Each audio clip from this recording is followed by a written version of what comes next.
ทำภูเขาดิดูภูเขาดิเนาะที่เดิมดูมันทุกอย่างตาเถอะวะว้ายโอ้เราไปถึงเรื่องหลายเถอะ400 ล้าน500 ล้านเราจะถึงเนาะไม่จะได้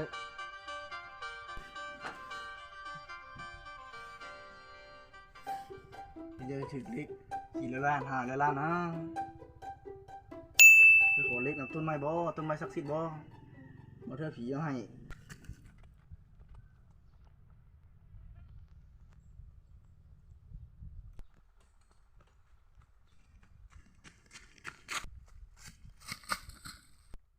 นี่แหละบ่ต้นไม้ศักดิ์สิทธิ์ขอละให้ถึงเล็ก400 ล้าน500 ล้านได้ให้โชคให้มาได้ถึงสิเอาเป็ดเอาไก่มาถวายดอกจะเอาเป็ดหรือจะเอาหมูบอกมาเอาได้สู้ไอ้มาได้เอาแป้งเอาทาได้มือแรงมาผ่านมาบอกได้มาออกเลขได้400 ล้าน500 ล้านได้บอกมาได้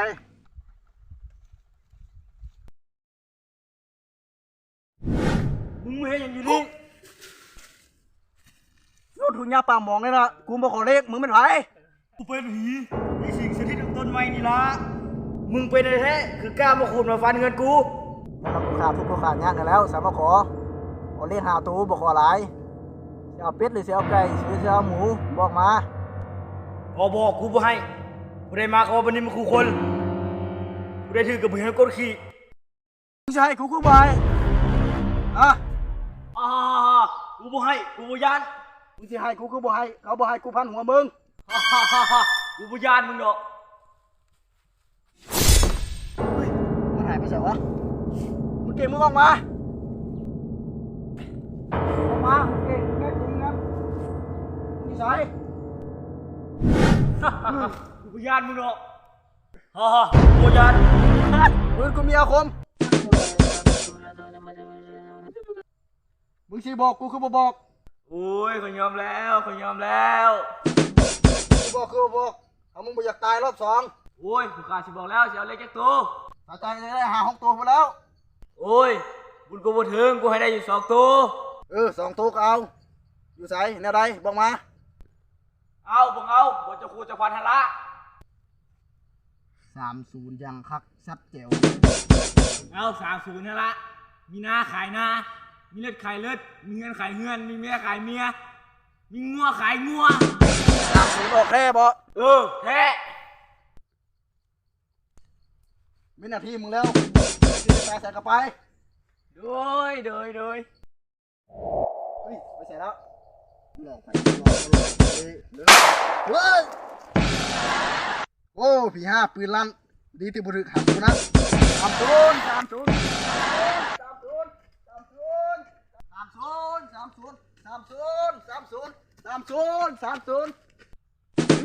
นี่ข้าวพังมันยังว่าคือ30ฮัลโหลคนกันนะ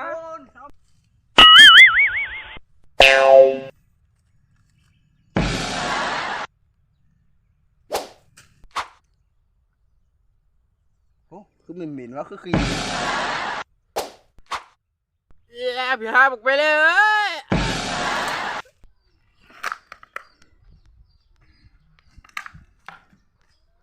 รู้ไหมวะยืมก่อนเด้อเอาไปซื้อเล็กยันประธาน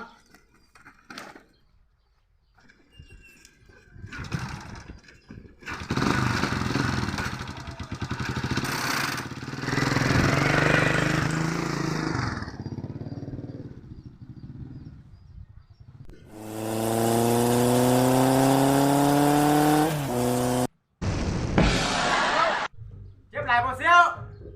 โอ้ย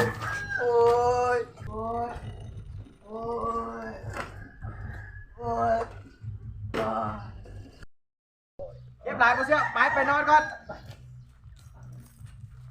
นอนก่อนเสียนี่เอายามากิน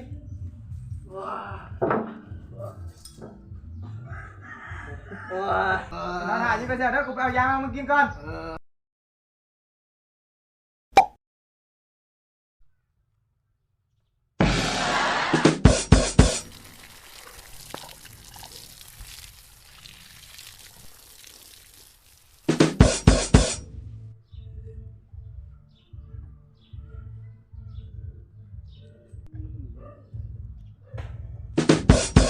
น้ำยาสมุนไพร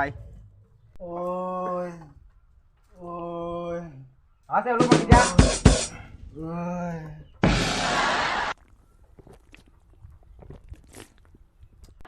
โอ้ยเมียงเด้อน้ำอย่าเสียกูจะเป็นคน น้ำเงี้ยว ฮะโอ้ย ตัวยังพ่อตั้งความมาแต่ใส่เซล กูมาซื้อเลขกูได้เลขเด็ดว่ะ มึงเอาเลขมาแต่ใส่ กูเอามาติผีช่วยได้กูนะเชล30เด้อ มึงเชียวป่องเท่าไหร่ เอากล่องละ1 ล้านว่ะ มึงเอาหลายแท้เอาสัน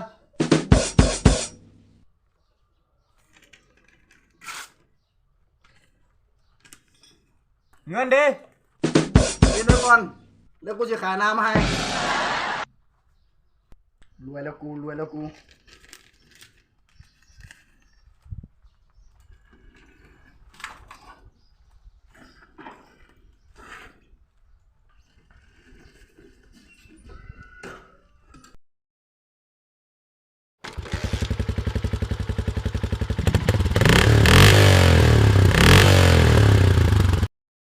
หางเล็กออกมานะ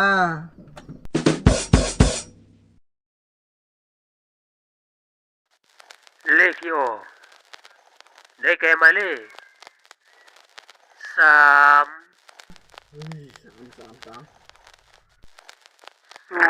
ศูนย์เย้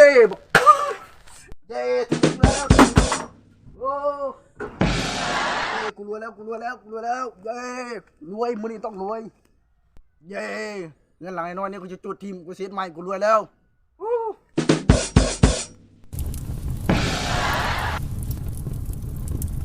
กูจุดทีมแล้วกูจะสร้างใหม่จะสร้างเด็ก10 สั้นเนี่ยกูรวยแล้วเย้กูรวยแล้ว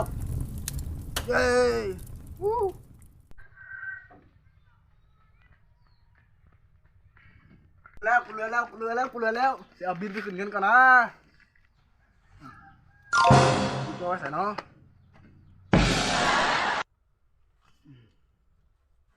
สู้กันหมานเด้อมันทุกอะไรก็สุกซ้ำเนาะบินแบบปล่อยน้ำเงินพุ่นเรื่องประจูทีมละชีวิตบอกไปเล่เนาะ ไอ้สัตว์ มึงสิให้กูคือบ่ให้เขาบ่ให้กูพันหัวมึง กูบุญญาณมึงดอก ฟันคัด นี่จ้าดู เอา